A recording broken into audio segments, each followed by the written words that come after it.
ደሞ ስማ እግዚአብሔር ሲያነሳ ከተነሳ በኋላ የገፉን የጣሉን ሰዎች አትከይ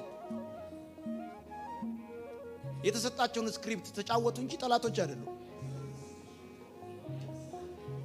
የህይወት የዴስቲኒ ሰራተኞች ሆኑ እንጂ ጠላቶች አይደሉም አሁን አንዳንዶቻችሁ የሆኑ አክስት ትጥልህና ልክ እግዚአብሔር ስራ ሲሰጥ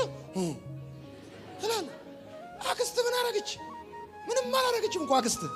አክስት ያረጋችው አንተ ዝም ብለህ እዛ የሰፈር ጂም ሆነ እንዳትቀር ምን ነው ቦቸከ መንቸክ አረጋች በሷ ተናደ ጅንስ ዘረጋ ለካ ንስር ነህ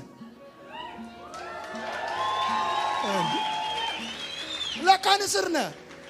እንዴ ባለውለታ ነች እሷ እንጂ ሙቀጭ ሙቀጭ ምን አረጋችኝ አይባልም ልክ ስትነሳ የጣሉን ሰዎች እንዳትቀየሙ አንተ ለአሉ ሰዎች ለገፉ ሰዎች ዮሴፍ ለሸጡት ሰዎች ሲመጣም ቂጣ ነው እርዋቸው ሲመጡ ስንዴ ነው ኤኒ ታይም ዮሴፍ ለወንድሞቹ እህል ነው ሲሸጡትም እህል ነው ሲራቡ ኤኒ ታይም የሚገፉ ሰዎች ባይተው እኔ እኮ ይገርመኛል እኔ በጣም እማምነው ነገር ልንገራችሁ በህይወታችሁ መንገድ ላይ የከፉባችሁ ሰዎች ጠላቶቻችሁ አይደሉም የራያችሁ ሰራተኞች ናቸው እግዚአብሔር የሰጣቸውን ገጸ ባህሪ ሲጨርሱ ይወጣሉ አስናቀ